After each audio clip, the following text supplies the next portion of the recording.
Bismillahirrahmanirrahim. Assalamualaikum warahmatullahi wabarakatuh.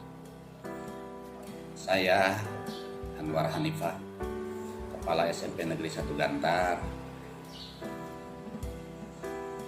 Dalam hal ini ingin menyampaikan yang berkaitan dengan program guru penggerak. Atas nama Kepala Sekolah, saya betul-betul sangat mendukung dan menyambut baik program guru penggerak, wabil khusus di Kabupaten Indramayu, karena memang saat ini dengan kemajuan zaman mestinya guru-guru itu sudah mulai proaktif untuk melakukan perubahan-perubahan. Tentunya perubahan-perubahan itu adalah perubahan-perubahan dalam kompetensi guru sebagai pendidik. Bagaimana dia mentransformasi pembelajaran, mentransformasi ilmu kepada para siswa. Guru harus berubah tentunya. Guru tidak boleh stagnan, mati berpikir, tidak mau berubah. Justru guru harus berubah, harus inspiratif, harus mau berubah untuk mengubah pola-pola pembelajaran yang itu sesuai dengan harapan yang digagas oleh Ki Hajar Dewantara dengan program yang sekarang dikemas dalam bahasa menteri kita, yaitu Merdeka Belajar.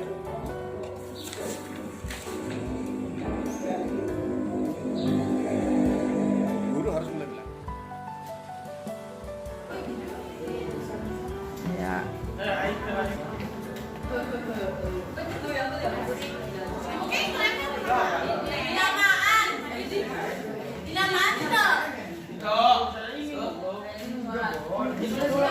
Siapa lagi?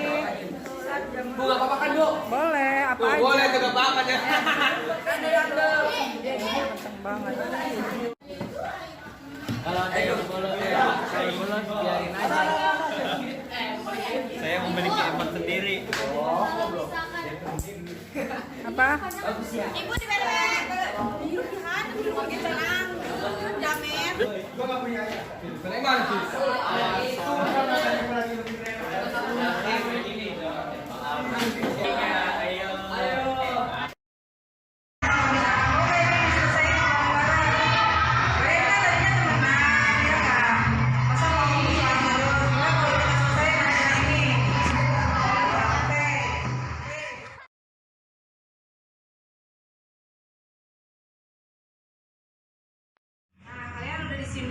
Ibu akan bantu kalian untuk menyelesaikan masalah kalian berdua. Kalian kan tadinya teman baik, ya kan? Jangan sampai pertemanan kalian itu putus gara-gara hal yang cuman salah komunikasi aja, ya kan? Karena ibu tanya ke Susi dulu. Susi maunya bagaimana nih? Maunya sama Aisyah, gara-gara Aisyah tuh ngomong ke Dea yang enggak. Emang ngomongin ke dia bagaimana? Yang ngomongin Bu, rahasianya masa dibocorin ke siapa-siapa orang-orang. Gitu.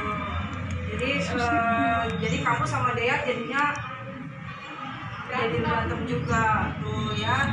Suster Aisyah. Maksudnya buat tahu banget jadi kayak gini masalahnya itu nggak tahu bang.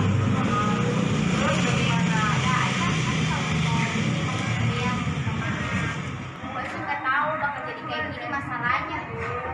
Gitu. Kamu juga maksudnya ngobrolnya cuma sekedar ngobrol saja. Iya Bu. Gitu. Jadi gimana nih? Baiknya gimana makanya kamu?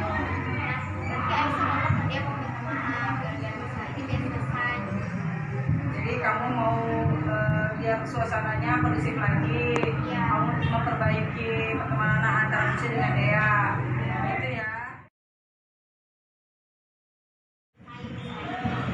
Ya gimana menurut Susi? Yaudah, ya. Kalian sepakat nih ya. Jadi Aisyah mau nih untuk memperbaiki semuanya. Ini tukang sukunya ya. Kalian buat dari 3 ini dapatnya apa? Teriakin satu.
Sisa satu ya tadi ya.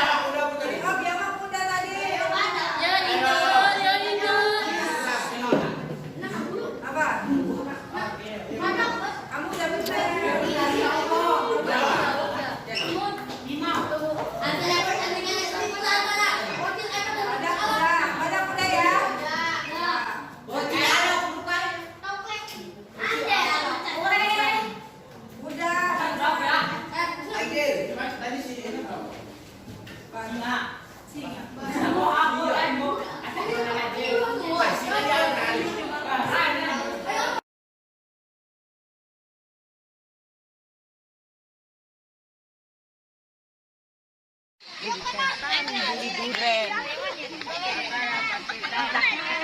Ada kuda ya.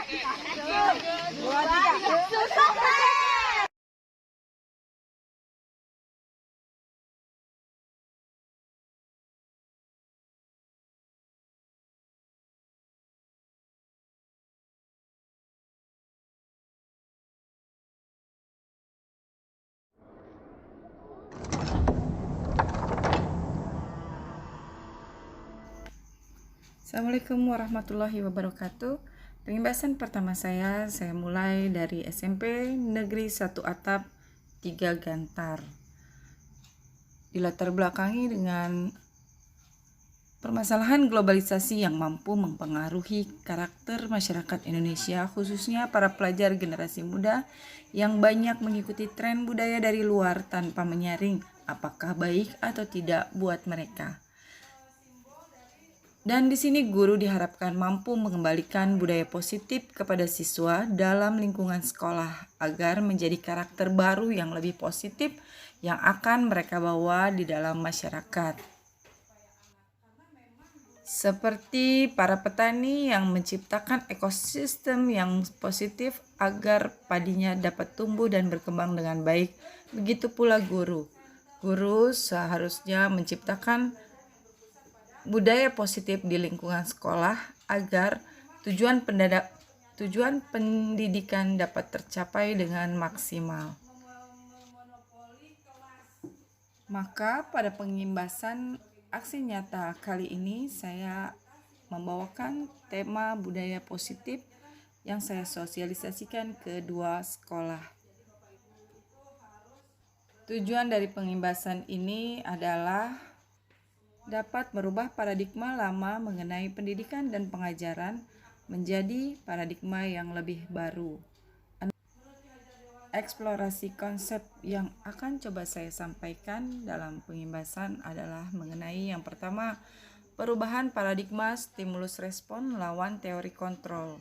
Yang kedua, arti disiplin dan 3 motivasi perilaku manusia. Ketiga, keyakinan kelas, hukuman dan penghargaan. Keempat, kebutuhan dasar manusia. Kelima, posisi kontrol. Dan yang terakhir adalah segitiga restitusi. Semoga kegiatan ini mampu memberikan inspirasi atau masukan kepada para guru-guru imbas untuk mewujudkan budaya positif di lingkungan sekolah mereka.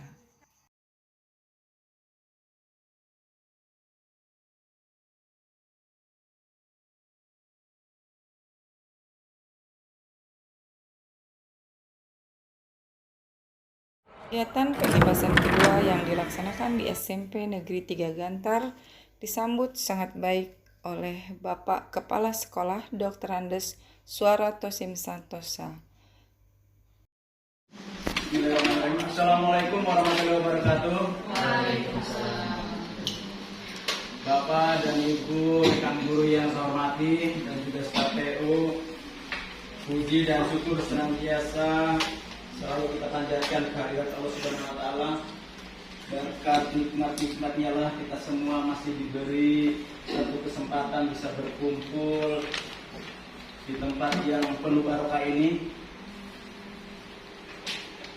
Bismillah, alhamdulillah, wa syukurillah, la haula wa la quwwata illa billah. Bapak dan Ibu yang saya hormati, sebelum acara Kenapa kita mulai, Bapak dan Ibu? Kebetulan teman kita Budi dengan rekannya mau menyampaikan ataupun sosialisasi tentang guru penggerak, Bapak dan Ibu. Oleh karena itu, sebelum acara kita mulai, mari kita buka acara ini dengan membaca basmalah. Bismillahirrahmanirrahim. Bapak dan Ibu yang saya hormati, banyak waktu yang cukup siang dan Terima kasih atas waktunya. Sebelumnya, Assalamualaikum warahmatullahi wabarakatuh.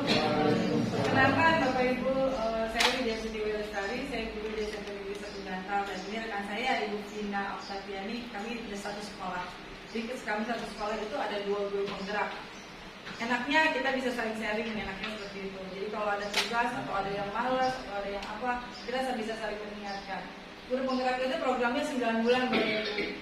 Kita jangan lihat hasilnya. Kalau sekarang itu bahasanya ada calon kepala sekolah itu diambil dari lulusan guru penggerak, salah satu syaratnya. Padahal waktu kita daftar kita nggak mikir sampai ke situnya. Ya mungkin aja nanti ketika ganti menteri, ganti lagi kebijakan juga nggak dipakai. Tapi apa yang bisa kita dapat di dalamnya ternyata banyak banget Bapak Ibu. Kebetulan apa yang saya ada di pemikiran saya itu saya rasa memang saya itu selama ini salah juga ya mengajar atau saya melakukan membuat kebijakan pada siswa itu ternyata nggak sesuai dengan harapan guru yang benar itu kayak gimana. Kita mulai aja. Mohon maaf kalau mengganggunya Bapak, mengganggu waktu ya Pak, Bu. Harusnya udah sarapan ya, udah makan siang ya Pak. kebetulan ada rapat Ibu ya. Oh iya, alhamdulillah. Filosofi pendidikan, seperti Bapak Ibu tahu, filosofi pendidikan kita dari Bapak Pendidikan Ki Hajar Dewantara, yaitu Ingarso Sungtulodo Ing Majo Mangunkaso Tuturi Handayani. Ingarso Sungtulodo itu di depan seorang guru harus dapat menjadikan contoh atau teladan. Semua juga udah pada tahu ya, jadi guru itu sebenarnya jadi di depan itu berikan contoh atau teladan. Ing Majo Mangunkaso di tengah pendidik mampu membangun kemauan atau semangat. Tuturi Handayani di belakang guru mampu mendorong. Jadi guru itu diharapkan bisa ada di 3 posisi, di depan, di tengah, di belakang. Tapi kenapa di logo Kemendikbud suka ditaruhnya hanya Tuturi Handayani aja, Bapak Ibu? Logo Kementerian Pendidikan kenapa cuma ditulis Tuturi Handayani aja, padahal 3-3-nya ini bagus. Justru guru itu harus ada di 3 posisi itu, di depan, di tengah, dan di belakang. Tapi kenapa yang jadi logo itu hanya satu filosofi saja, yaitu Tuturi Handayani. Jadi ternyata jadi guru itu memang posisinya yang paling urgent atau yang paling penting itu memang adanya di belakang. Setiap kebijakan yang dikerjakan, setiap kebijakan atau pembelajaran yang dilaksanakan kepada murid harus berpihak pada murid. Guru itu tugasnya mendorong, memfasilitasi, membimbing. Jadi makanya di sini ada program yang terbaru itu pembelajaran berpusat pada siswa, student center learning. Sekarang modelnya gitu ya, Bapak Ibu ya. Sudah pernah dengar kan student center learning. Jadi harus benar-benar berpusat pada siswa kita yang aktif, bukan gurunya yang aktif. Kegiatan-kegiatannya yang dilakukan semua berpihak pada anak. Nah, kita lanjut lagi. Menurut Ki Hajar Dewantara itu pendidikan adalah tempat persemaian benih-benih kebudayaan dalam masyarakat. Menurut beliau,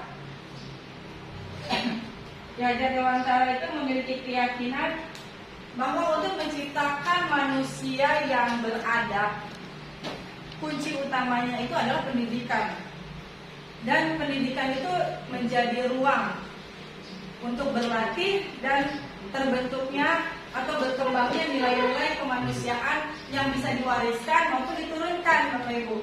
Sehingga pendidikan menjadi fondasi bagi peradaban suatu bangsa. Nah, apa yang ada di depan tadi menjadi latar belakang kita pada saat ini, yaitu budaya positif. Ini pada bukunya, Bapak Ibu langsung dibaca. Jadi, kenapa pakainya benih-benih persemaian? Kenapa nggak ada bahasa langsung aja gitu, guru, tempat mendidik, mengajar. Jadi Ki Hajar Dewantara itu memberinya bahasanya benih-benih persemayan. Karena memang Ki Hajar Dewantara itu mengibaratkan guru itu seperti petani, Bapak Ibu. Jadi petani itu kerjanya menuntun tumbuhnya padi, dia dapat memperbaiki kondisi tanah, memelihara tanaman padi dan lain sebagainya sampai ke membasmi semua ulat-ulat dan jamur-jamur yang ada di lingkungan tersebut. Jadi petani itu menciptakan ekosistem yang baik untuk tumbuh kembangnya si padi tersebut dengan harapan si padi itu bisa tumbuh dengan maksimal, ya kan Bapak Ibu ya? Tumbuh dengan baik, harapannya bisa panen dengan bagus, hasilnya banyak, seperti itu. Nah, guru juga seperti itu. Guru itu harusnya mampu menuntun benih-benih murid-murid kita sebagai benih-benih peradaban untuk masa depan dengan cara menciptakan budaya positif di lingkungan sekolah. Nah, budaya positif seperti apa yang ada di lingkungan sekolah kita yang akan kita ciptakan? Ini eksplorasi konsep pada hari ini mengenai budaya positif ada 6 yang akan saya coba sampaikan, Bapak Ibu. Di sini mah nggak ada yang pinter, nggak ada yang guru, nggak ada yang murid. Kita sharing ya, Bapak Ibu. Adanya yang lebih duluan dapat ilmu sama yang belum. Gitu doang. Kebetulan saya udah dapat, saya coba menyampaikan. Kita sama-sama belajar. Yang pertama, perubahan paradigma, stimulus respon lawan teori kontrol. Kedua, disiplin artinya, dan 3 motivasi perilaku manusia. Ketiga, keyakinan kelas, hukuman penghargaan. Keempat, kebutuhan dasar manusia. 5, posisi kontrol. Dan yang terakhir, segitiga restitusi. Banyak bahasa yang aneh di sini. Nah, sebelum kita ke perubahan paradigma stimulus respon, kan udah banyak di sini nih ya pesertanya. Kita saling berpasangan, ya kan? Supaya enggak ngantuk ya Pak. Nah, Bapak Ibu silakan berpasangan. Yang satu mengepalkan tangan seolah-olah menyimpan rahasia besar di tangannya ini. Satu orang berkeyakinan bahwa saya tak akan buka kepalan tangan ini apapun yang terjadi. Nah, satu lagi temennya berkeyakinan bahwa saya harus bisa buka nih apa rahasianya, dan saya yakin ini orang pasti bisa saya rayu, saya paksa, saya coba Bu jajal apa nih kira-kira. Coba ibu yang apa, dia yang susah hati gimana? Ya, apa? Kenapa kita dari kami kok? Ya, coba sama saya lah. Langsung dibuka loh. Begitu aja nggak ada tantangan. Bisa nggak bukanya Bu? Oh belum. Wah ada yang dibuka satu, benar dipaksa bener asli ya. Ada nggak yang kayak saya tadi? Mati. Ngeluarin duit loh ya kan?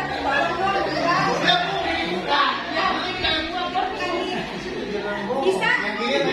Bisa nggak? Oh nggak berani kan? Nggak berani. Nggak bisa Bu.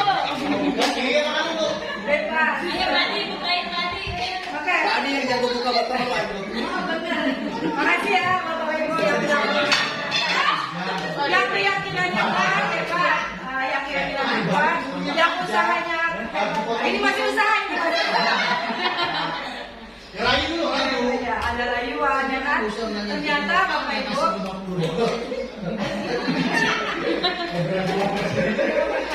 Ternyata Bapak Ibu stimulus respon lawan teori kontrol itu isinya seperti itu. Kita lihat ke selanjutnya ya. Stimulus respon itu paradigma awal kita nih. Kita sebagai guru, kita berprinsip bahwa kita mencoba mengubah orang agar pandangannya sama dengan kita. Kita sering mencoba murid kita supaya kamu tuh harus jadi orang pintar, orang sukses. Nanti kerjanya tempat yang enak. Padahal menurut dia enakan jadi pengusaha. Itu kan udah merubah paradigma orang lain. Kadang-kadang kita sebagai guru terlalu memaksakan nih ke anak nih, kehendak kita nih pengennya seperti apa. Padahal ternyata menurut teori kontrol kita berusaha memahami pandangan orang lain tentang dunia. Jadi nggak semua itu harus kita paksain menurut pandangan kita sendiri. Kadang-kadang kita harus mendengarkan apa pendapat orang lain. Yang kedua, perilaku buruk dilihat dari segala sesuatu sebagai suatu kesalahan. Ketika anak melakukan perilaku yang tidak sesuai ya Bapak Ibu, itu kan banyak ya. Saya sendiri juga seringlah memiliki pengalaman seperti ini. Kita nggak bisa ngejudge anak itu langsung dilihat suatu kesalahan. Ternyata menurut teori kontrol semua perilaku memiliki tujuan. Nanti kita bahas selanjutnya.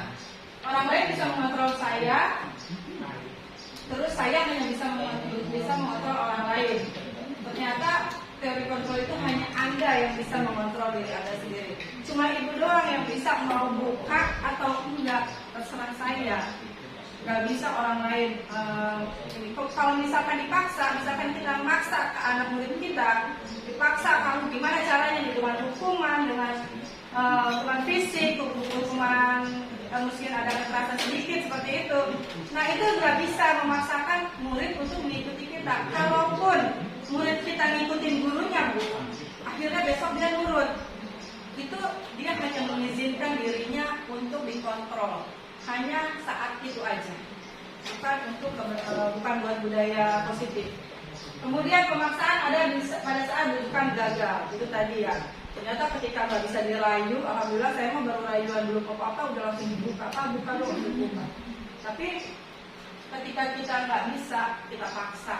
Itu sebenarnya hal yang paradigma lama. Kalau guru itu sebenarnya kolaborasi dan konsensus menciptakan pilihan-pilihan baru. Jadi lebih ke ya udah kita bicara ini, maunya gimana? Maunya gimana? Saya mau buka kalau sejuta lah. Misal. Saya mau buka nih rahasianya kalau ya sejuta lah ini gitu kan. Nah, kemudian model berpikir dengan kalah. Jangan pikir saya harus menang nih buka ini. Nah, saya kan lebih tua daripada ibu ini nih. Terus saya badannya lebih gede, sebenarnya saya kuat nah, gitu ya. Padahal aslinya mah win-win solution. Bu, ibu kan nggak mau buka, saya pengen buka, ya udah Bu 500 lah buka sedikit. Win-win solution. Gimana caranya kita bisa mencari itu tadi kolaborasi dan konsensus, menciptakan pilihan baru yang win-win solution. Enggak, guru harus diikutin, murid harus nurut. Seperti itu. Pakai dukun ya Pak. Nah ini yang kedua, itu yang pertama tadi paradigma stimulus respon, ini yang kedua. Yang kedua itu disiplin. Bapak Ibu ketika Bapak Ibu mendengarkan kata disiplin, apa yang ada di benak Bapak Ibu? Apa yang ada di benak Bapak Ibu? Tepat waktu, melaksanakan tata tertib, dan lagi teratur, rapi. Tata tertib ada ya kan, itu kalau kita guru. Kalau siswa ketika mendengar disiplin, apa yang ada di benak siswa?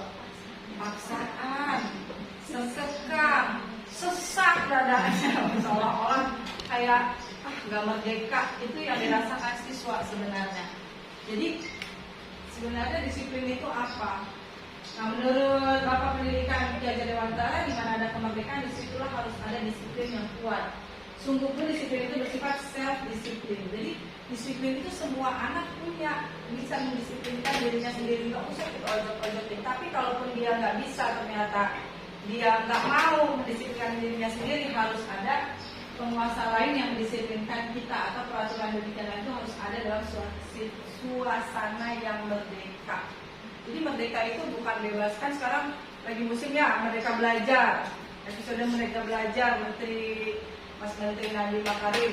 Ternyata Merdeka Belajar itu enggak, anak itu dibebasin buat belajar. Ya udah mau belajar mau enggak, yang mau jajan no, yang ini enggak. Ternyata nggak seperti itu. Merdeka itu sebenarnya adalah ketika anak itu punya disiplin diri. Disiplin diri itu yang mampu membuat seseorang menggali potensinya menuju kepada sebuah tujuan. Tujuan hidup dia apa? Ketika saya kayak tadi itu ya, misalkan contoh ketika saya sama Bu Fina bareng-bareng ikut guru penggerak, ternyata kita itu kan kalau ibu-ibu kan ribet sama anak ya kan Bu, belum ngurusin suami yang lebih rewel daripada anaknya ya kan. Jadi kan banyak banget tuh. Nah itu disiplin diri itu harus kepake banget di situ. Benar-benar ada motivasi nggak dari diri kita. Kita lanjut ke yang selanjutnya nih, teori motivasi perilaku manusia. Ternyata disiplin itu kan tadi ada dua hal ya, ada disiplin dari diri sendiri, dan kalau nggak bisa mendisiplinkan diri sendiri, maka dibuatlah aturan-aturan begitu ya tadi ya Pak.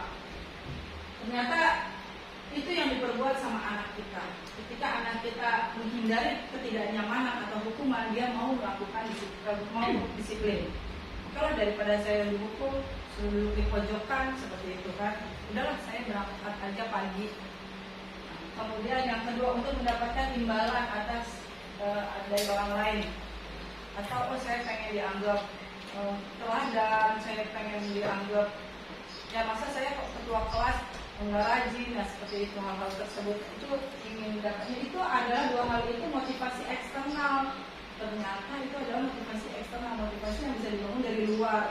Yang diinginkan itu apa? Motivasi internal, Bapak Ibu. Ternyata itu adalah tujuan dari disiplin positif, untuk menghargai diri sendiri, menjadi insan sesuai harapan kita.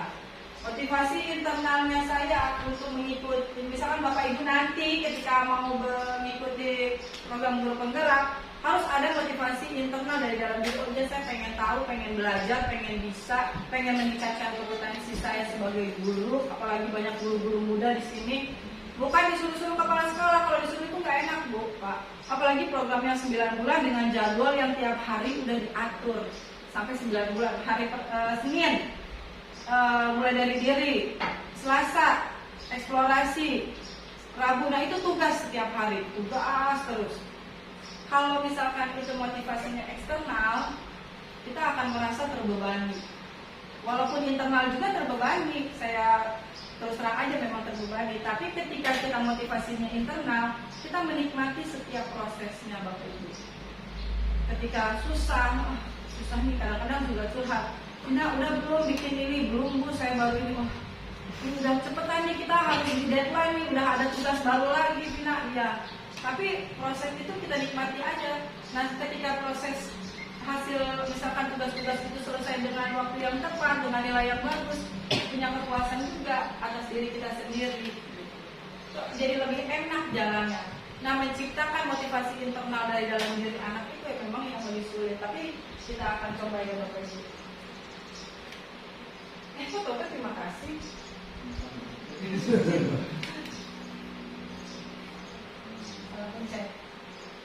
Ke N kan ya.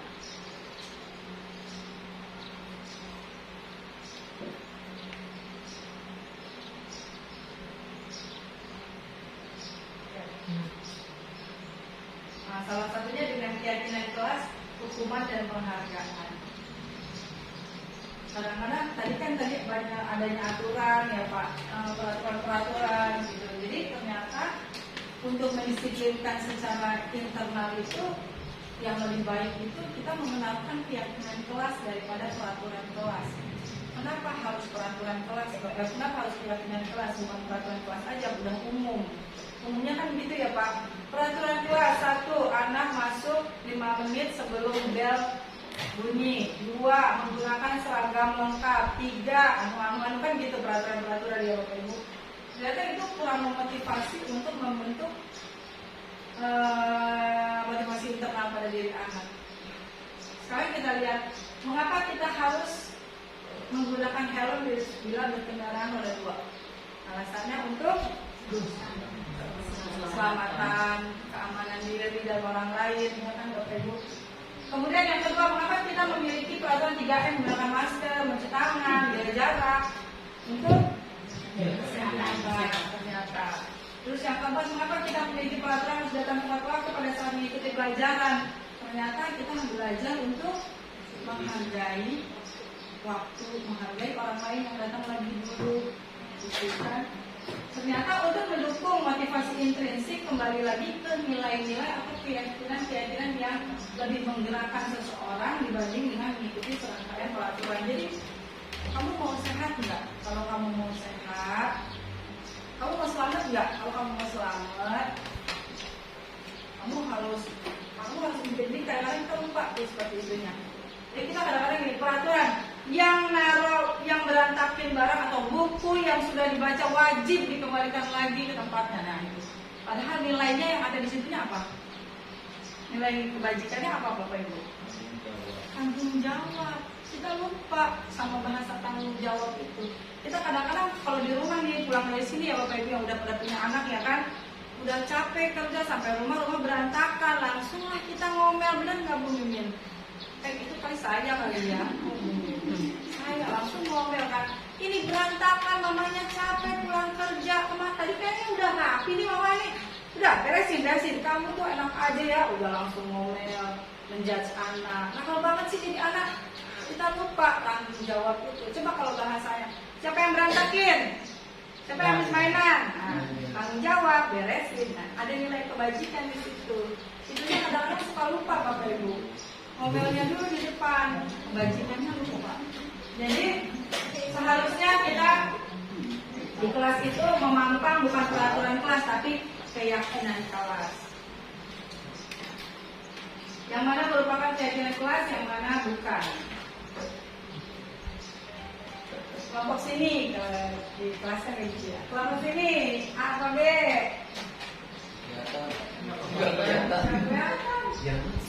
Yang mana yang merupakan keyakinan kelas? Yang A keyakinan kelas. B. Yang ada. Yang B. Mengapa? Win-win solution. Karena kesepakatan, karena dua-duanya kesepakatan ya Bapak Ibu. Nah, kebajikan berarti invensi karena di dalamnya ada nilai-nilai kebajikan. Seperti kami guru dan murid yang saling menyayangi. Biasanya kan hormati gurumu, sayangi teman. Itulah tandanya murid yang beriman. Jadi nilainya semua. Lupa ya sama lagu ya kita. Zaman saya itu rasanya. Belum lain. Ya banget ya. Berarti lahir program. Jadi nilainya ada ya Pak. Nilainya adalah saling menyayangi ya, Bapak Ibu. Atau yang B juga ada nilainya tapi murid yang semangat belajar. Maksudnya padahal apa? Maksudnya harus aktif pembelajaran, murid harus aktif, harus ini itu. Jadi apa? Jadi jangan bisa ngomel aja. Kamu ya nakal banget sih berantakin, udah dirapihin. Dan nilai kebajikannya apa? Harus diingat. Tanggung jawab. Kalau buku berantakin tanggung jawab, beresin aja. Jadi sekarang nggak ngomel panjang lebar lagi ya Bu, ngomong panjang lebar lagi. Jadi lebih ke nilai kebajikan yang dimunculkan. Dilarang mengganggu orang lain. Ya, kayak anak kan ada yang usil kayak gitu, usil. Nilai konsekuensi. Kadang-kadang itu bagi saya dulu saya kalau anak nggak masuk, saya suruh jalan jongkok Pak. Jalan jongkok 3 kelas ke depan, jadi fisiknya dapat, malunya dapat ya kan. Wah ketahuan tuh yang jalan jongkok ngerjain PR misalkan kayak gitu, jadi malu. Tapi ampuh memang, besok lagi dia ngerjain PR walaupun kurang-kurang. Tapi kalau nggak ada saya, misalkan cuma tugas doang, akan ngerjain. Nggak akan disuruh jalan jongkok sama guru juga. Dulu saya dikenalnya guru IPS sekaligus guru olahraga. Karena dikit-dikit hukumannya fisik. Terus nah ternyata hukuman itu yang hukuman itu ternyata sesuatu yang menyakitkan yang harus terjadi pada anak. Itu anak orang lain, apalagi kita guru ya. Kadang-kadang emang punya tanggung jawab sih kita untuk mendidik anak untuk menjadi lebih baik. Tapi gimana juga kita harus memposisikan diri dia itu adalah anak orang lain. Tetap gak bisa ini membuat anak sakit fisik maupun hati untuk jangka waktu yang lama. Anak membenci kedisiplinan. Anak merasa dipaksa, mendorong anak menyakiti diri sendiri, konsep diri yang buruk, seperti dia udah saya nakal, udah tiap hari semua guru bilangnya saya nakal, udah lama saya nakal, jadi nggak ada perbaikan buat dirinya sendiri, dia akan mengulangi lagi kesalahan yang sama karena dia udah melabeli dirinya anak nakal.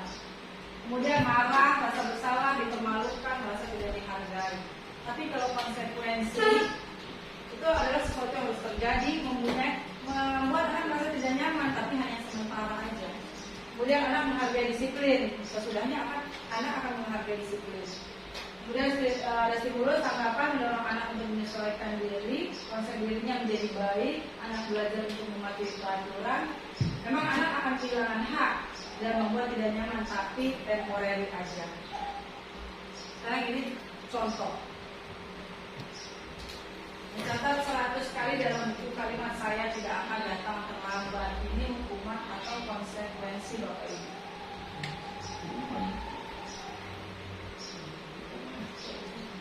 Hukuman, barisan situ, barisan sini, bukan biar anaknya mau ngomong.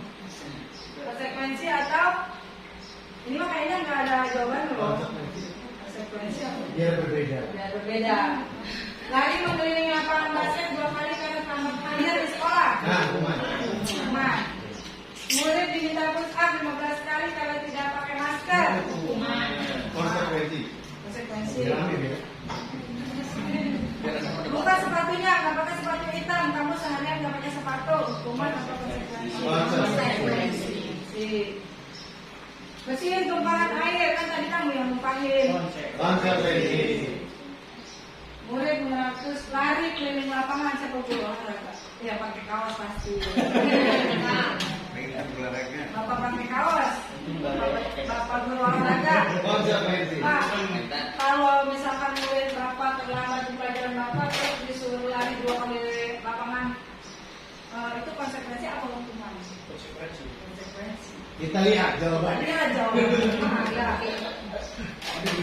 Ternyata ada yang ternyata itu memang hukuman. Ternyata suruh keliling lapangan 2 kali, minta push up, itu ternyata hukuman. Karena nggak berdampak apa-apa atas kesalahannya dia. Tapi ketika lari mengelilingi lapangan basket 2 kali karena terlambat 10 menit untuk pelajaran PJOK, itu baru konsekuensi. Jadi ketika anak salah, kita nggak bisa langsung hukum. Hukumannya nggak sesuai lagi dengan untuk membentuk karakternya si anak yang berbuat salah itu. Jadi harus ke konsekuensi. Ini yang keempat. Untuk menangani anak-anak bermasalah, kita juga harus tahu bahwa semua orang itu memiliki 5 kebutuhan hidup. Menurut, ini saya catat karena suka lupa. Dr. William Glasser dalam teorinya menyebutkan ada 5 kebutuhan dasar di Indonesia. Kebutuhan dasar manusia: survival, cinta kasih, penguasaan, kebebasan, dan kesenangan. Jadi ketika ada anak, Bapak Ibu ya, ada anak itu suka malakin anak temennya. Setiap hari dia malakin. Setiap hari dia malakin mulu, ya kan? Jadi kita langsung, Bu, si itu tuh ternyata dia tuh tukang palak, Bu, di sekolah ini udah terkenal. Semua orang tahu dia tukang palak. Kalau nggak malak kesini itu tiap hari. Gimana tindakan Bapak Ibu? Panggil, kamu malak ya? Kan gitu, kamu suka malak ya? Enggak, Bu, kan kadang-kadang anak bohong dulu. Jangan bohong. Tuh, buktinya yang malakin banyak. Kamu tuh kenapa sih? Malak dulu, nggak boleh kayak gitu tuh, nggak baik, Pak. Suka malakin orang. Tuh sama juga gini langsung, tanpa dicari dulu alasan kebutuhan dasarnya si anak malak itu apa. Kalau misalkan kebutuhan dasar dia survival, ternyata dia itu di rumahnya memang harus ngalah sama adiknya. Jadi malam-malam itu dia cuma ada makanan segitu-gitunya. Kayak kita kan di desa mah ada aja ya kasusnya seperti itu ya Bapak Ibu ya. Cuma ada makanan segitu-segitunya, kemudian dia kasih ke adiknya, nih kamu aja yang makan. Dan dia mah sekolah besok bisa mintain ke temennya. Dan dia setiap hari mintain. Nah, ketika kita nggak tahu alasan dasar itu, kita akan salah menangani siswa. Jadi kita harus tahu nih. Setiap tadi kan ada ya teori kontrol tadi. Jangan melihat suatu kesalahan itu sebagai melihat apa tadi permasalahan menjadi suatu kesalahan. Lihat dulu alasannya. Karena semua tindakan itu pasti berdasar pada 5 kebutuhan dasar manusia. Kita contohin. Kata Bu Guru di sekolah hari kelas itu nggak boleh ribut, harus tenang, nggak boleh ada suara. Padahal saya senang nyanyi. Nah, ini kebutuhan anak ini apa? Ternyata kebutuhannya adalah kesenangan, kan? Ya Pak. Dia butuh kesenangan, dia senang nyanyi karena dia. Nah, itu jadi kita harus lihat dulu, kamu emang senang nyanyi. Nanti Pak Ibu kasih wadah ya. Gimana kalau kamu setiap habis istirahat kamu nyanyi di depan lapangan? Misal. Biar latih dia jadi artis, Pak. Mau dia. Terus yang kedua, Ibu Guru tidak menyapaku hari ini, padahal aku pakai jilid rambut baru. Guru SD, kalau bapak-bapak yang SMP Bapak, saya udah menor-menor gini, gak bisa juga misalkan murid. Ada nggak murid yang suka pakai lipstick di SMP? Oh, Amir, ya. Tapi jangan teman pesona ya, lelakinya juga. Ih, kamu cantik banget sih hari ini. Kamu juga cantik, kamu cantik. Itu namanya teman pesona ya, Pak. Kemudian aku bosan masa pelajarannya begitu aja dan lain buku aja. Kebutuhan akan kesenangan juga ada di situ. Mungkin dia bosan, gurunya tuh kerjanya datang, anak catat ya, ringkas sekian. Tinggal pergi. Ada tapi Amir, kamu Amir. Nah kalau yang ini aku sebel, gambar aku tidak rapi, makanya dia dulu nunjukin di teman-temanku di depan kelas. Ini apa kebutuhannya, Pak? Ya, perhatian, cetak kasih, pengen dia perhatiin, atau penguasaan juga bisa. Dia merasa tidak langsung kan, langsung digituin sama gurunya. Gimana nggak ada jawabannya, Pak? Benar, swear, terima kasih dari jawabannya gurunya kan. Swear dulu, tapi saya tadi ngomong, nah ini yang lima. Kelihatan ini. Kelihatan nggak?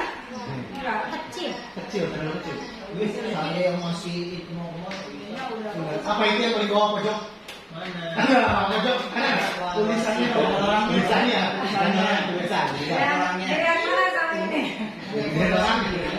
Apa-apa. Mengevaluasi diri bagaimana cara memperbaiki diri. Oh, betul. Saya itu ngomong. Mata saya normal. Saya normal itu bahaya, Pak. Dan pemantau itu identitasnya berhasil anak, berhasil dan sukses. Tapi dia bisa dari motivasi eksternal. Padahal kan kita pengennya membagikan motivasi internal. Kan? Nah, identitas yang berhasil itu apabila guru bisa memposisikan dirinya sebagai manajer. Nah, seperti apa sih ciri-cirinya? Nah, baru bisa kita tahu. Ya, saya selama ini sebagai penghukum, guru biasanya yang pertama menghardik, menunjuk-nunjuk, menyakiti atau menyindir. Saya bapak lihat nih, anak yang suka ini. Ibu suka apa? Itu saya dulu. Sekarang mah saya udah tobat. Coba maksiat. Guru berkata kalau kamu tidak melakukannya awas aja ya ibu kasih 3 nilai di rapor padahal nggak bisa. Komen sama kelas keluarga 3. Jadi Udah gimana? Udah ikut ngomong udah. Iya. kemudian hasilnya apa yang terjadi? Anak bagaimana hasilnya? Anak akan memberontak, menyalahkan orang lain dan berbohong untuk menutupi kesalahan dia. Kemudian kaitannya dengan dunia berkualitas, saya belum dunia berkualitas nanti. Murid meletakkan guru di luar dunia berkualitasnya dia. Jadi anak itu punya imajinasi, Pak, imajinasi dunia berkualitas. Setiap anak itu punya. Menurut saya sekolah yang baik itu ya gurunya tegas. Ada anak yang seperti itu. Peraturannya ketat, hukumannya mengikat. Misalkan anak yang salah langsung hukum, pasti bakalan benar tuh sekolah. Ada yang berpikir seperti itu. Ada juga anak yang berpikir, tapi kalau dia berkualitas itu pasti hal-hal yang diinginkan anak. Kualitasnya seperti apa? Gak mungkin anak pengennya sekolah yang nyantai, yang gak mungkin. Karena dia pasti punya dunia diri berkualitas. Nah kalau gurunya pengen yang nyantai itu mah bukan dunia berkualitas yang ada imajinasi. Itu mah memang bawaan diri ya. Kok tuh paling dekat sama mereka? Nah, apa dampaknya? Murid akan mengulangi kesalahan-kesalahannya karena dia udah mengajari dirinya dengan nakal dan lain sebagainya.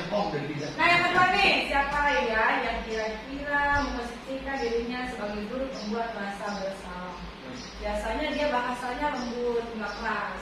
Tapi gini, kamu tuh ya orang tua kamu tuh nggak capek-capek jadi. Wah, Bu Dede. Ramah. Atau enggak, kamu tuh gak kasihan ibu apa ya? Oh, Bu Dian. Tadi Dian. ada celana panjang. Kamu stres kalau baru tanya, oh itu kayaknya saya. Budian banget. Oh, Budian banget. Aduh, Pak Ahmad. Nah, Pak Ahmad biasanya gurunya berkata apa? Gurunya biasanya berkata, kamu seharusnya kamu capek, Oh, boleh, lelah, boleh. mengatakan itu stres. Hasilnya anak akan menyembunyikan kebohongannya. Anak akan menyangka, enggak kok Bu, enggak begitu. Saya cari alasan. Yang paling sering bosan kan nomor siang.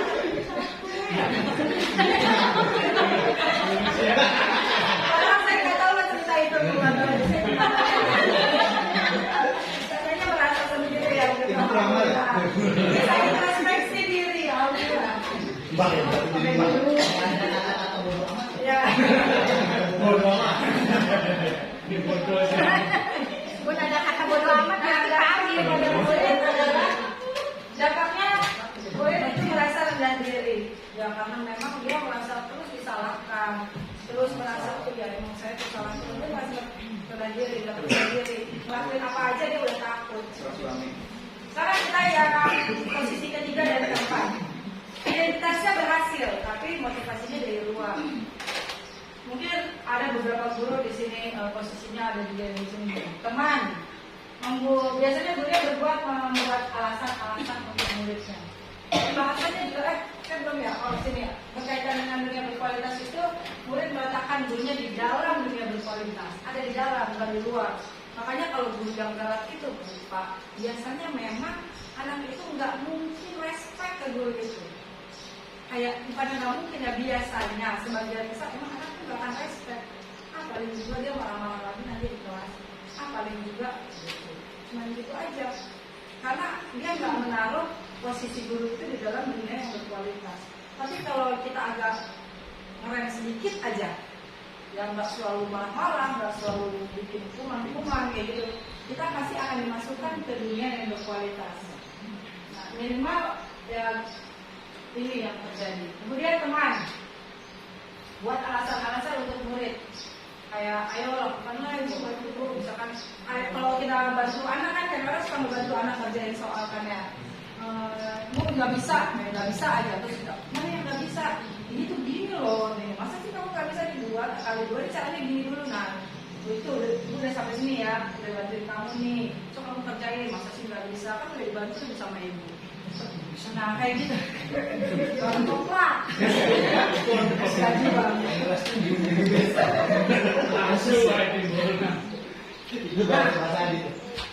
Jadi merasa kayak gitu, kata-katanya tuh, aku ambil buat ibu, masa kamu nggak mau ingat nggak? Ibu pernah coba bantuin kamu loh. Hasilnya adalah apa tuh? Hasilnya adalah anak memiliki ketergantungan dengan gurunya. Nah bahayanya Bu, bukan bahayanya ya. Apa akibatnya? Akibatnya gini. Anak itu kan ngerasa bapak ini baik, selalu hadir yang dibutuhkan, selalu mau membantu. Nah, tapi kita itu nggak bisa megang sekian ratus anak, ya kan Pak? Bu, kadang-kadang kita ada masa capek, ada masa kadang-kadang ketika anak nanya kita misalkan lagi kemana gitu, udah kamu kerjain sendiri, langsung dia down. Ih, katanya bestie sama aku, gitu kan? Katanya bapak itu respect aku, masa sih kayak gitu langsung anak udah merasa dia langsung terpukul. Nah itu anak itu merasa lemah, tidak mandiri dan bergantung. Jadi dia nggak bisa kena cobaan yang ada berat sedikit langsung down. Kemudian pemantau, guru sebagai pemantau. Banyak anak-anak nih, saya juga pernah. Dia itu udah ngitung dan mengukur. Bapak lihat, kamu udah 5 kali loh bikin kesalahan itu. Bapak apal aja satu yang mana, dua yang mana, ya kan? Jadi udah kayak gitu. Kamu kayaknya udah 3 kali nih, begini lagi. Nah, itu pemantau. Saya juga pernah nih, pemantau pernah, tanya dia membuat rasa bersalah pernah. Tapi memang itu guru kan, guru seperti itu. Terus kadang-kadang kita kalau nyuruh anak bikin kesalahan, kamu tahu nggak apa peraturan dari sekolah ini? Misalkan langsung menyesuaikan. Jadi hasilnya adalah anak menyesuaikan diri karena diawasi. Kaitannya dengan dunia berkualitas, guru meletakkan peraturan dan hukum di dunia berkualitas. Jadi dia tadi yang saya bilang itu. Jadi menurut dia di dunia berkualitasnya dia itu sekolah yang baik itu adalah guru yang tegas, kemudian peraturan dan ada hukuman yang mengikat. Seperti itu dunia berkualitas. Nah, Apa hasilnya dari si anak itu? Ketika anak itu pergi ke dunia yang berbeda, dia tidak bisa, dia kayak bisa ke bawah gitu, ke bawah karena apa? Karena dia merasa diawasi terus. Oh, kalau saya begini nanti saya kayak gini. Kalau misalkan saya mau berbuat, saya mau dapat bintang 4 atau bintang 5, saya harus gimana nih? Jadi kayak ada harapan-harapan yang pengen dia raih. Seperti, Bu, saya nanti kalau misalkan ininya bagus, saya dapat nilai 10 kan? Kayak gitu. Iya, nilai. Kadang-kadang kalau kita daripada ribut kan memandang-mandang, iya, kamu nanti bakal dapat nilai bagus. Tapi bukan itu intinya, prosesnya. Kamu jadi lebih mandiri, bisa mandiri sendiri. Kepanjangan. Terus iya, ada 10, guys, tulis cepet. Gak mau tuh, begitu dulu. Padahal kalau udah dibiasain, enak juga sih. Dampaknya menitik beratkan pada sanksi atau hadiah untuk dirinya. Tapi terus, nah bagaimana kalau yang manajer mengajukan pertanyaan-pertanyaan? Jadi kalau ketika anak bersalah, kita ajuin dulu pertanyaan alasannya apa hal seperti itu. Terus kan kita punya keyakinan kelas. Coba kamu melanggar keyakinan kelas yang nomor berapa? Apa? Bagus nggak buat kamu dapat? Emang kamu pengen jadi anak seperti apa sih keinginan kamu nih? Nah kayak itu tuh ribet emang. Cuma itu sebenarnya idealnya menangani siswa itu seperti itu. Karena dengan menangani siswa seperti itu akan menguatkan pribadi si anak. Ini mah bukan ke murid aja Bu ya, ke anak kita lah. Kan kita semua orang tua di sini ya kan. Ketika kita selalu menyalahkan anak, jadi anak kita nanti nggak akan percaya diri. Terus tidak memberikan konsekuensi juga, anak terlalu manja. Jadi harus imbang sebagai manajer. Murid meletakkan dirinya sebagai individu yang positif dalam dunia berproses. Jadi dia nggak meletakkan, jadi nggak dipengaruhi oleh apapun. Mau peraturannya tidak mengikat, mau hukumannya tidak keras, dia mampu memasukkan dirinya. Dia mau jadi orang yang identitasnya baik. Jadi ketika kita nih punya anak nih, kita udah bentuk dulu anaknya, kita nggak serta-merta diambil segitunya. Gitu. Kita udah tahu posisi kita. Karena dengan berkata-kata itu, dalam menyampaikan sebuah pesan itu, kata-kata itu hanya 10% Bapak Ibu. Yang lainnya apa? Ada suara dan body language atau bahasa tubuh. Jadi bahasa ini nih, apa yang kamu mau, apa yang sedang kamu kerjakan, kapan saya bisa harapkan ini selesai, itu bisa jadi memposisikan diri kita sebagai penghukum, membuat rasa bersalah, sebagai teman, sebagai manajer juga. Maksudnya apa? Kita bisa pakai bahasa kita sendiri, cuma diturunkan ada cara intonasi. Apa yang kamu mau kalau sebagai penghukum gimana Bu? Di rumah pintar nih kalau sebagai penghukum, ya kan? Gimana kalau apa yang kamu mau? Bahasa intonasinya, padahal kata-katanya sama. Apa yang kamu mau, gitu kan? Tapi kalau sebagai manajer, mau apa? Nah, mau apa? Tapi kalau sebagai manajer ada gerak, ada body language, padahal bahasanya sama. Terus intonasi nada suaranya turunnya sedikit. Sebenarnya kamu maunya apa sih? Jadi seolah-olah kita tuh pengen tahu, kita tuh interest. Kepo dengan interest.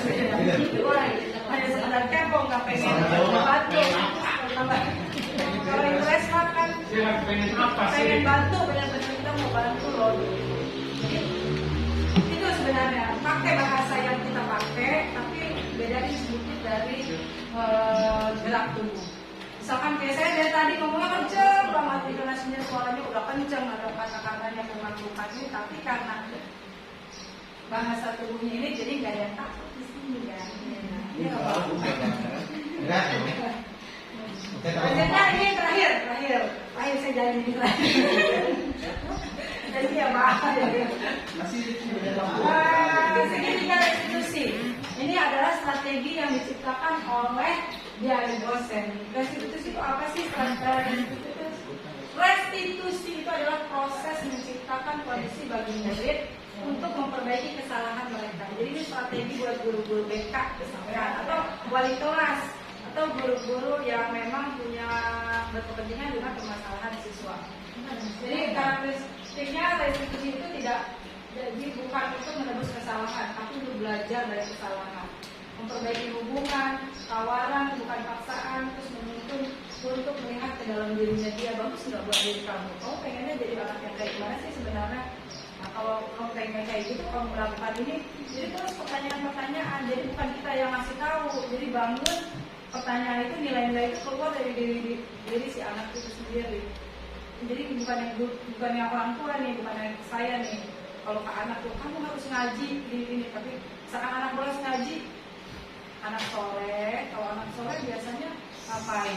Ngaji. Udah tahu dia anak melakukan kesalahan ya kan? Cuma kalau ngaji biar apa sih? Biar ngerti. Jadi terus dibangun. Jadi bukan dari kita. Jadi berpihak pada anak itu bukan gurunya yang harus ngasih tahu. Student center learning itu bukan gurunya yang harus ceramah, tapi membangun nilai-nilai kebajikan pada siswa.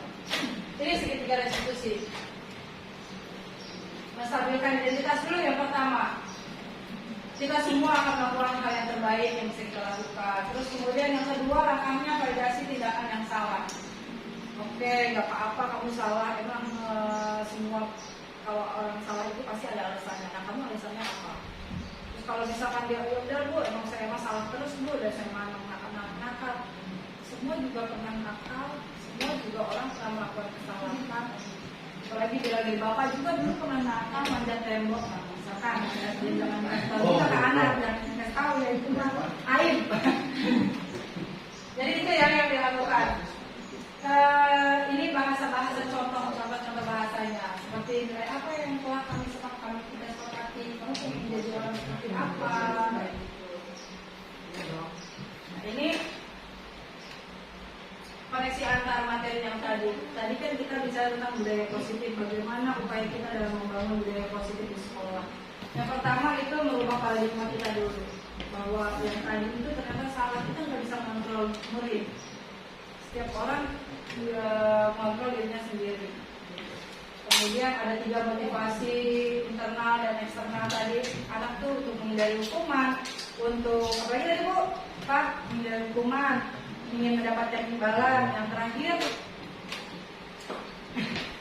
menemukan motivasi internal yang intrinsik dengan menjadi orang yang mereka inginkan, menghargai dirinya sendiri. Nah kemudian kita coba di awal dalam membentuk keyakinan kelas kayak gitu. Kemudian kita juga harus tahu posisi kita nih, guru nih, sebagai ada di 5 posisi kontrol itu kita sebagai apa. Oke tadi penghukum ciri-cirinya seperti itu, kita udah mulai turunin nih gitu kan. Kalau masih penghukum, oke, karena nggak bisa ya. Kalau anak mungkin kadang-kadang harus ada di kita sebagai posisi penghukum, tapi hukumannya harus berupa konsekuensi seperti itu kan. Tadi jangan hukuman, tapi konsekuensi. Kemudian kebutuhan dasar manusia itu juga jangan lupa, karena semua alasan itu pasti ada. Sebuah perlakuan, semua tindakan itu pasti ada alasannya. Yang terakhir adalah segitiga restitusi. Terima kasih Bapak Ibu. Jadi saya anak-anak ya bikin.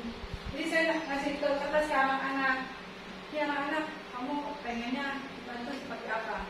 Di bayangan kamu nih di berkualitas, kamu pengen kelas ini seperti apa? Macam-macam Pak. Ada yang rapi Bu, maunya saya rapi, pakai sepatu, pakai seragam, tapi saya udah suka pakai sendal.